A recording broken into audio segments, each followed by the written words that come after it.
Hey guys, so I'm just out here harvesting the beans and I thought I'd do a quick video on tips and tricks for growing and harvesting these guys.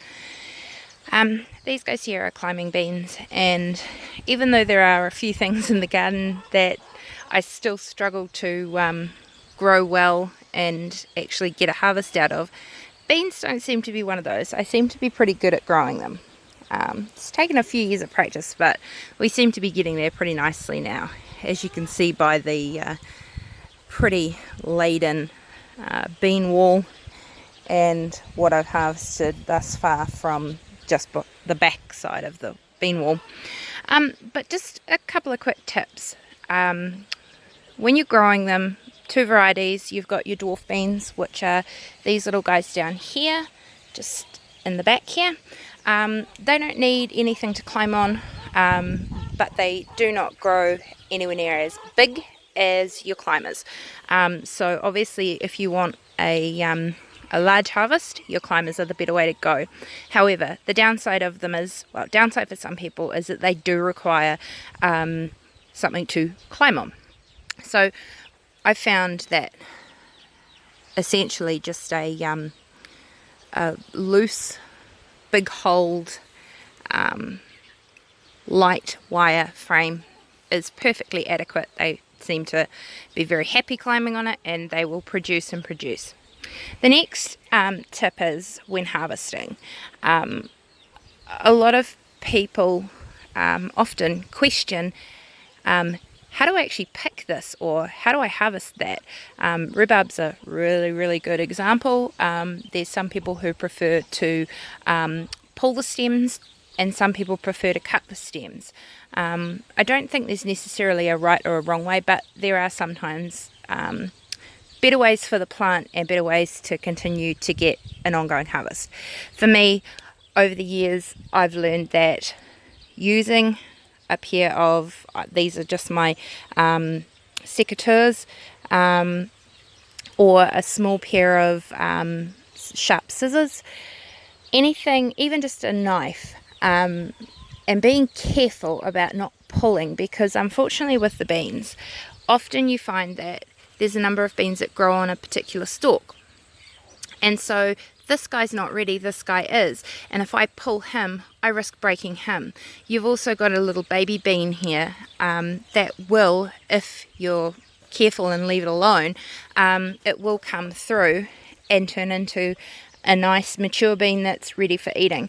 So by using a pair of cutters and being very careful when you harvest, and yeah, it does take a couple of extra minutes to harvest, to get your harvest done when there's a lot of them, but long term it's better for the plant, and you will get many more beans when you're careful like that, than if you just pull them and you have breakages and such.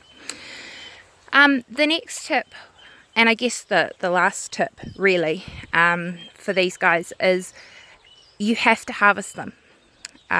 If you don't harvest everything that is ready and you think, I'll just take what I need and I'll leave the rest for the next day, that might be okay. You might be able to get away with that if it is just the next day.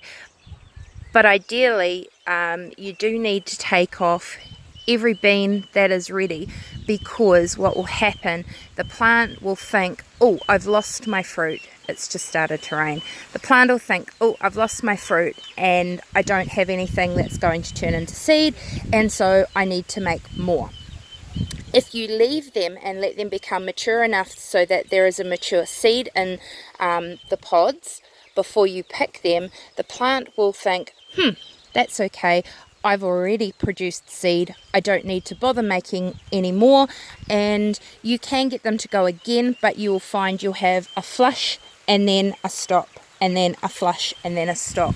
At best you might get a couple of 2 to 3 flushes of beans through.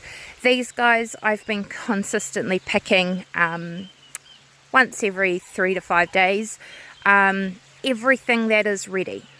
And they are just consistently putting out fruit after fruit after fruit. So those are my tips and tricks on growing beans. For anyone interested, these guys at the very end here are green Kentucky pole beans. These guys in the middle here are my, I think they're purple kings, and then we've got some, I think they are California yellows. So I think another name for them is California butter beans, but don't quote me on that.